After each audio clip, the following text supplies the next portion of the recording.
Meeting of the Buncombe County Planning Board on December the 16th, 2024. And we'll begin with a few announcements. Are there any from the staff this morning? Okay, very good. Then I will read our conflict of interest statement, which comes from this 160D-019 statute on conflicts of interest for appointed boards. The members of appointed boards shall not vote on any advisory or legislative decision regarding a development regulation adopted pursuant to this chapter where the outcome of the matter being considered is reasonably likely to have a direct, substantial, and readily identifiable financial impact on the member. An appointed board member shall not vote on any zoning amendment if the landowner of the property subject to a rezoning petition or the applicant for a text amendment is a person with whom the member has a close familial, business, or other associational relationship. Is there anyone who feels they have this possible conflict this morning? Nope. Very good.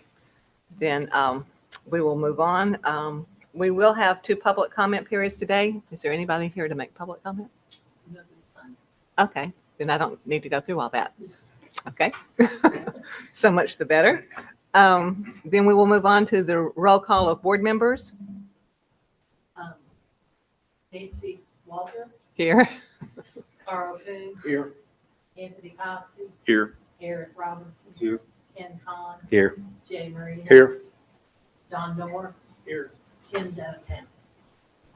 Very good. Thank you. And now we can move to approval of the agenda. Do I have a motion? So moved. Second.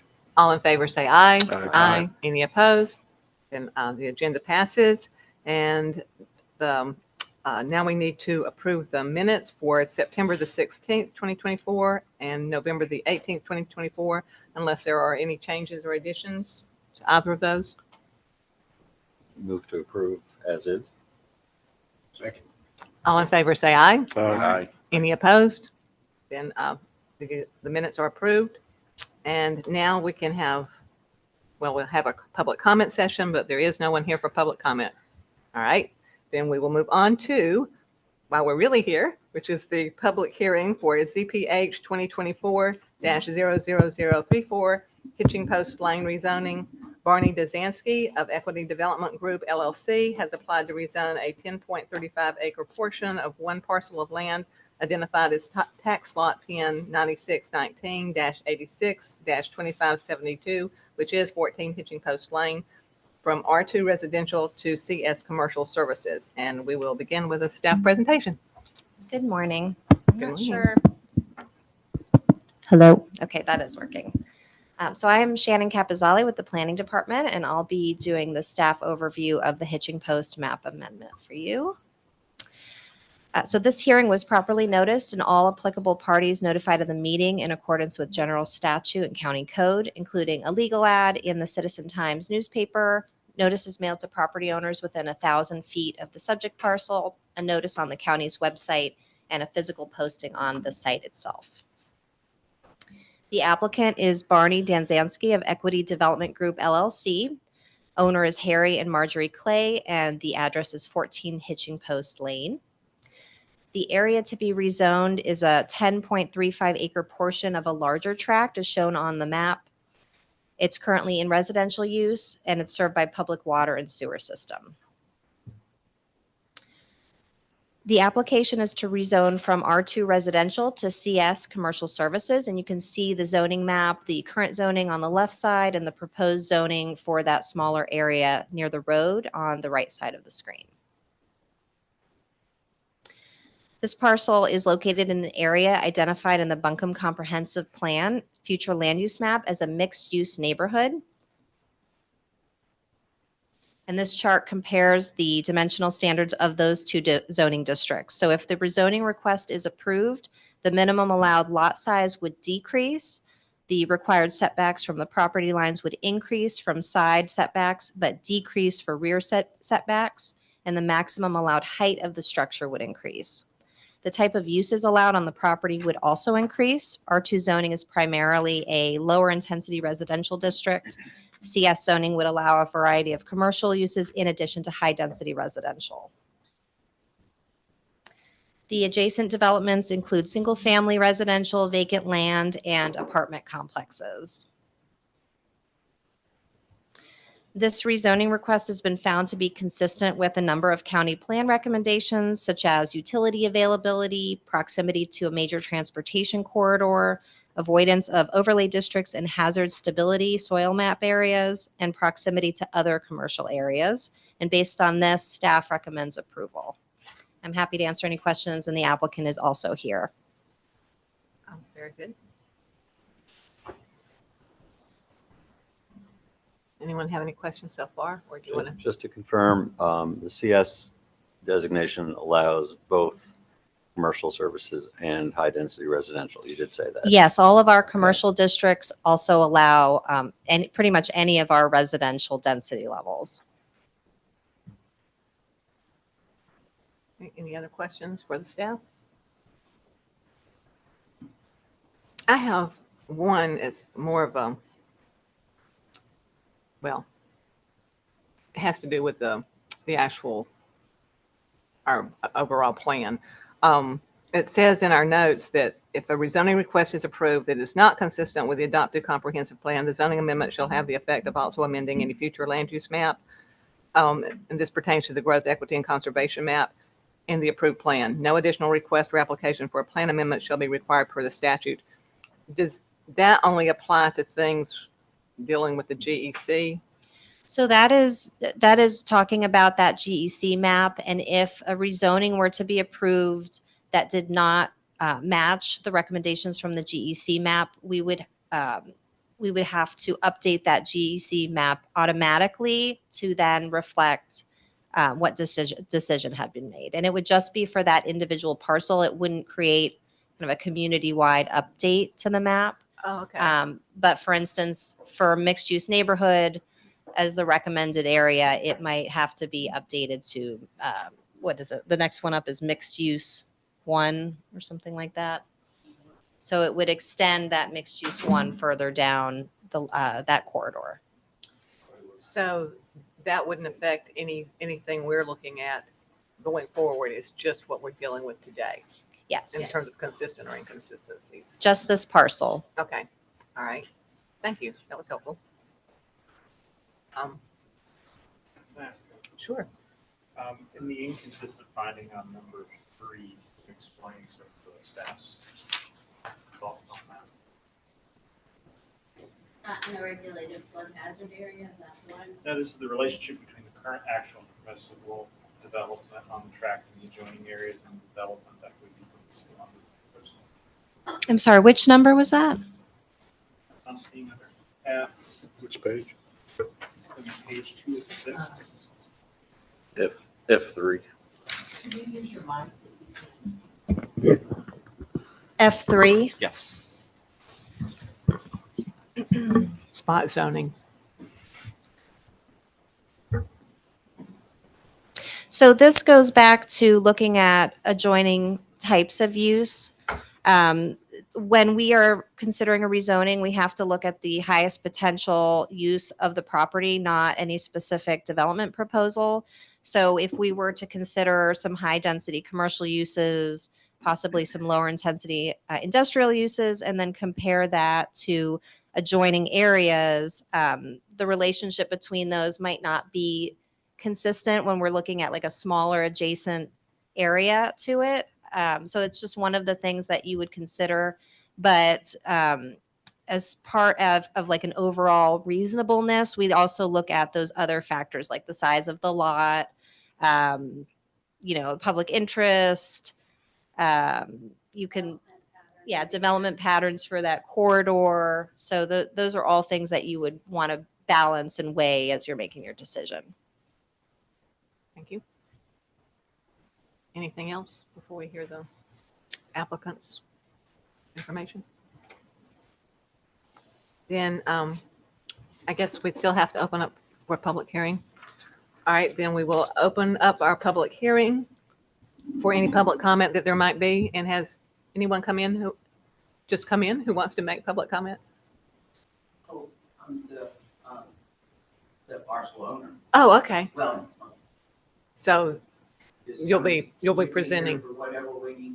okay. All right, thank you. I appreciate that.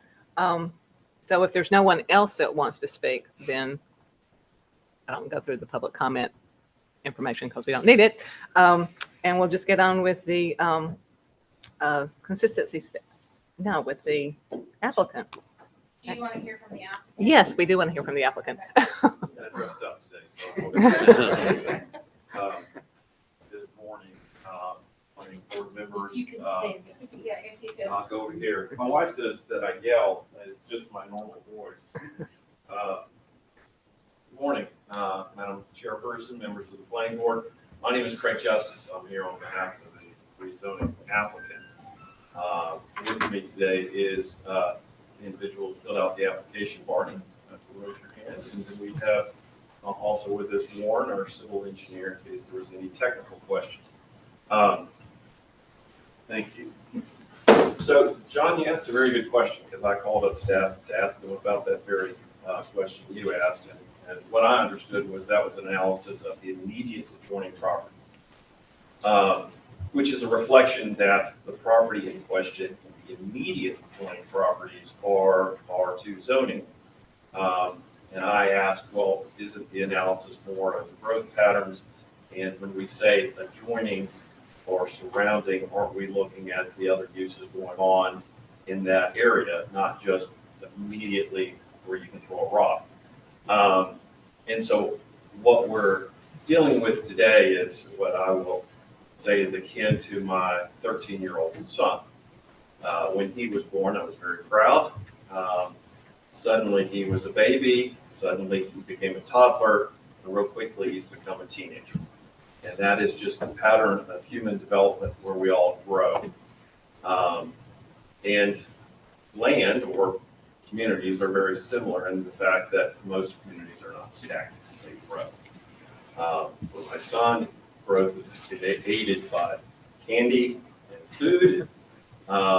For communities, growth is also oftentimes driven by infrastructure and what the government has decided where should we put the money and our resources so that higher intensity uses can take place. And if you're familiar with the Leicester Highway corridor, this is a macro that, Warren, if you don't mind, if you'll hand that out. I'm going to just go over this with you sort of at a macro level as well as a micro level.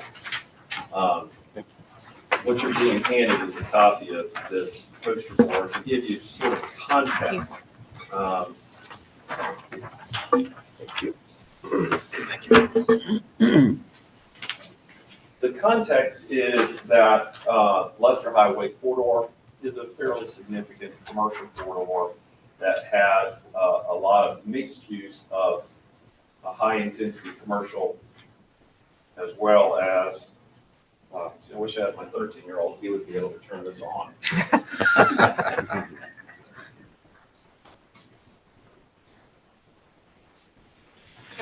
All right. No karaoke today. All right. This corridor is a high intensity corridor, and it has mixed use because it also has a high intensity residential that's been growing in this area near this property.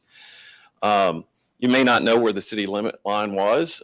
We have indicated where it is on this map. And this is just, I guess, north or south of this is they've got the strip center where there is the ABC store, not just because I know it's there, but there's a shopping center development that's occurring down here. But you get a general sense of where the city limit line is. There, Azalea has used to have there, but this property is a large storage unit facility that's approximately 50,000 plus square feet. It used to be an old grocery store, which is the item number 18 on this. And as you move down this corridor, here's a fairly significant shopping center, number 14. It's approximately 50,000 square feet.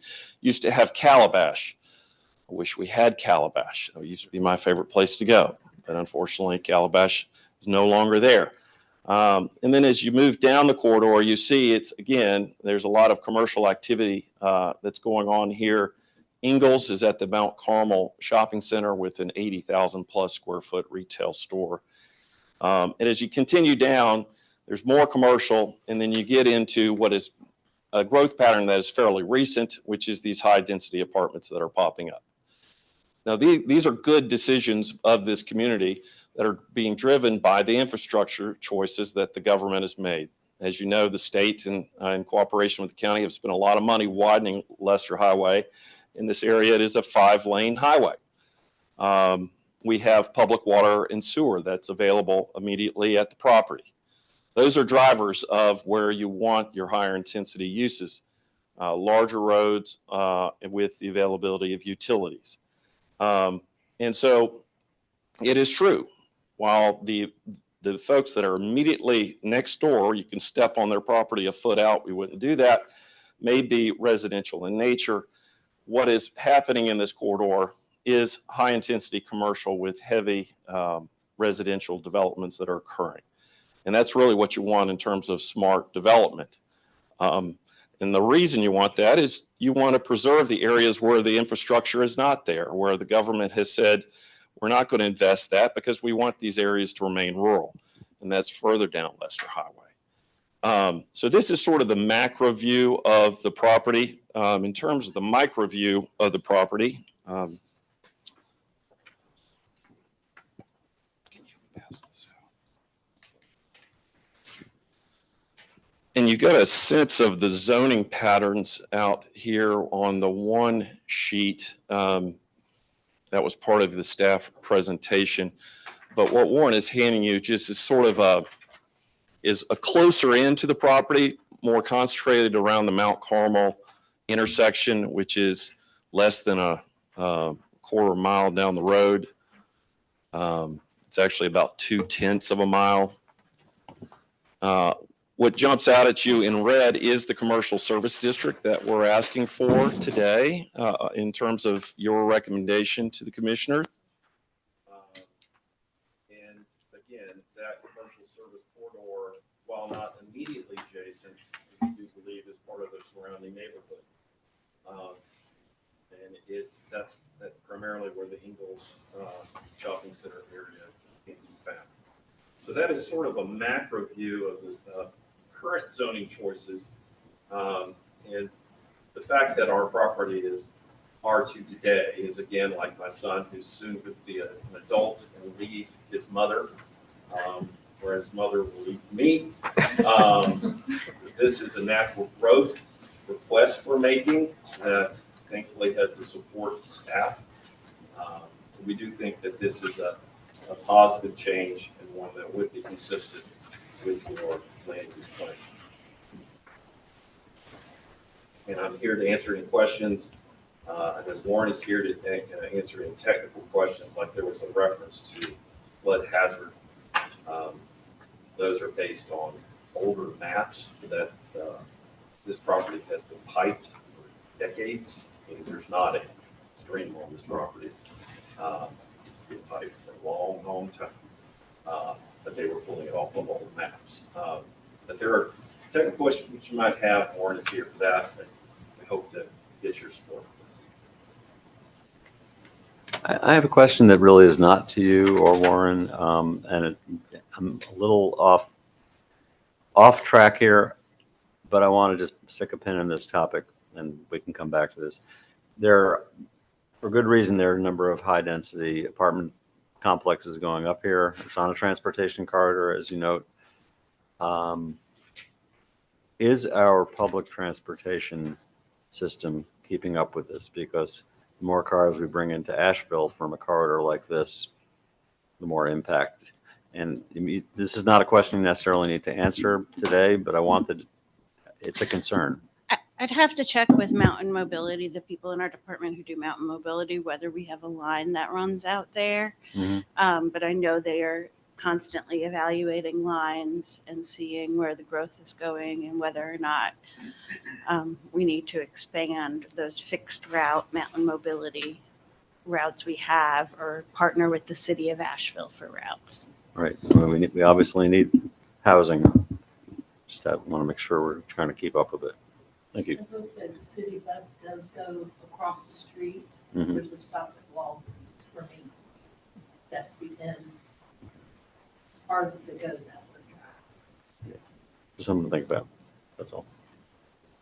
And this isn't even necessarily a question that I think you can answer, but it's curious to me because usually when we have a hearing like this, we have people from the community that come in and state either they're for it or against it or whatever, and there was not anybody here doing that today. So that would tend to indicate to me that the community is fine with this. I mean, have you had any feedback at all about that?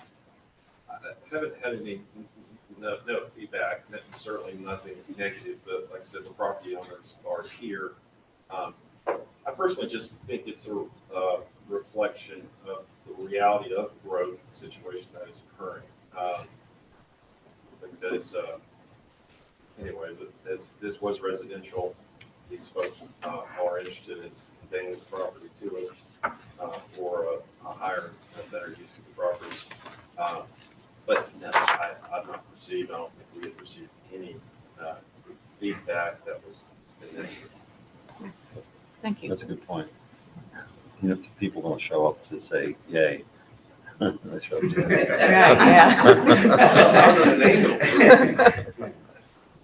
Nancy. Sure, yes, John. I just wanted to ask, on your map here from CDC, this appears to be a portion of the overall tract that you've indicated here. Is there a reason why the entire tract wasn't highlighted? I'm just wondering for your illustration. Well, we're identifying the part that's being rezoned. Maybe- It's a portion of a larger, yeah. So There'll be a subdivision of the property. thank you. That's why I was asking. So you are subdividing all Yeah, of the, as part of the application, I think we did a preliminary depiction of the subdivision line. And just to clarify, they are not required to subdivide in order to rezone just a portion. We've had many instances where a parcel has been partially rezoned, and that's not a problem from a GIS or other standpoint. no, I'm glad. That's why I asked the question, because well, where is that in the packet? Because I missed that. And it'd be helpful for me just to see that. Very first page. It was attached to the application. I can bring it back up on the screen if you'd like. That'd be great.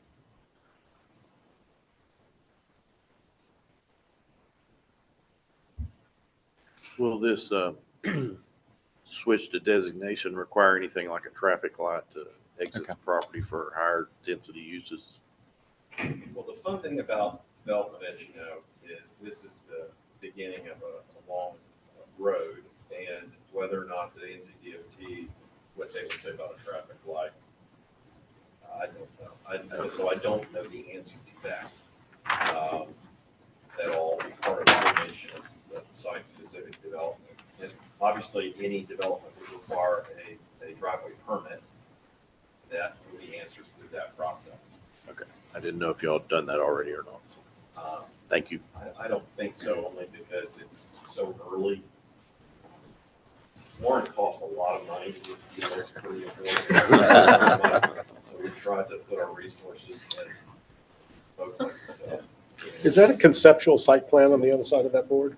No, what that is Warren charges a lot, but he also cannot find a board that doesn't have somebody else's development on it. He would have to charge you more for a new board. Yeah, It's promoting efficiency and waste reduction. Right. there you go. Use. We're fans. Thank you for pulling that up, because I had missed the subdivision component of that. Because my biggest concern with this was the back tail of the property and the idea that commercial would be running up something that's a fairly steep slope, and from a development standpoint. So if that's not going to be, you're only asking for a Yes, it's rezoning only of that this part, limited which parcel. that is very flat. If you've been out Yeah. there, it is one of the reasons why you want heavier development there, because it is topographic. Thank you.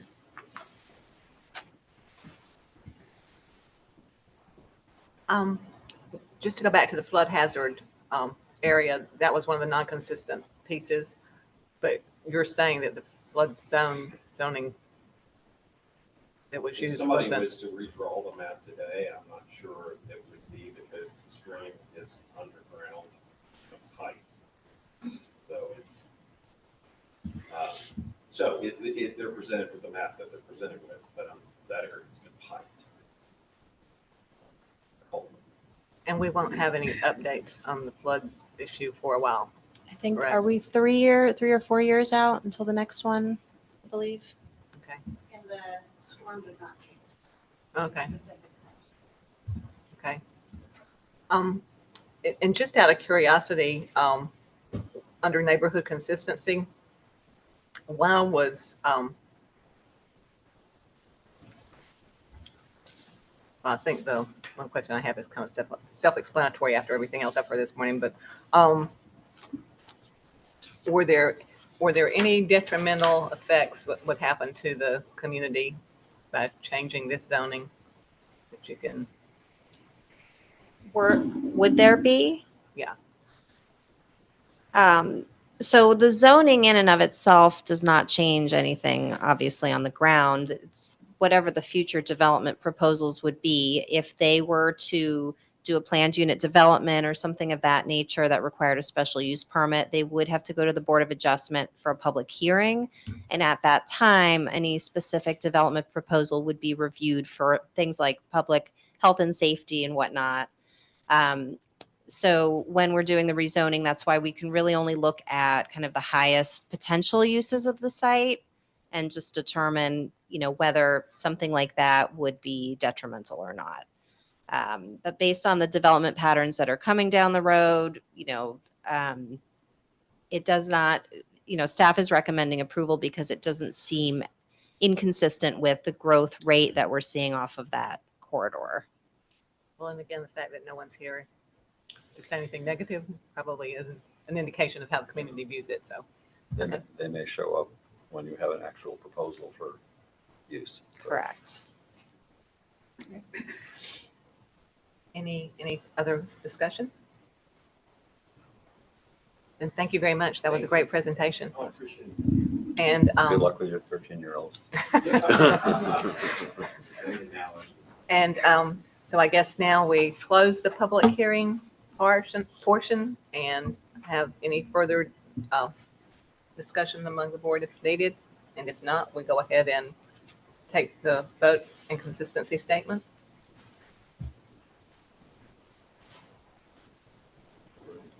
Would you like a motion? I think we can use that, yes. And just a reminder, consistency statement with the comprehensive plan.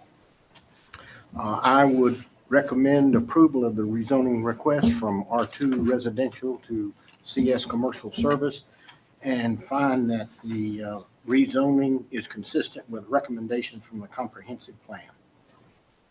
Second. All those in favor vote aye. Aye. Aye. Any opposed? Then the motion passes. Congratulations. And we have nothing further on our agenda this morning. I do have one question. This is not, sure.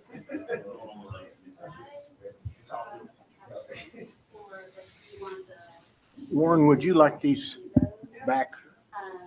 Warren, Good point. would you like these back for commissioners?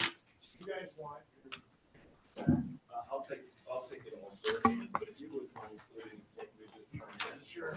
Thank you. As part of the packet? Okay. All right, sorry, Nancy. That's okay. Merry Christmas. Do you know where the STR committee meetings are? Is that going to resume? Is that on hold for extended periods or? Currently, it's on hold. Okay. And probably in the next few weeks, management can make a determination about what we want to do with that. Okay, I will say that we are focusing on recovery, right. and a lot of short-term rental owners are using their short-term rentals to house people who either lost their houses or can't work for that. So that's stuff. Right. Well, that's kind of why I asked the question, because I knew that was happening with the short-term rentals. So it's changed the whole landscape, so to speak. Exactly. So I wasn't sure how relevant all of it was at this point. So, okay, very good. Ben? I had a question. I know last month when we did the emergency amendments, we had talked about some further clarifications coming back. I was wondering when we anticipated having this. So we have a rezoning next month, and there was a request for an information session, which will be February, regarding floodplain and what we can and cannot change in the stormwater and erosion ordinance. So we will probably start bringing back text amendments to you in March. Does that answer your question? I mean, it answers the question. I think if that's the amount of time it's going to take when I have concerns, I think I'll probably, I think that's worth knowing, because instead of it being 30 days, we're now talking about 4 months.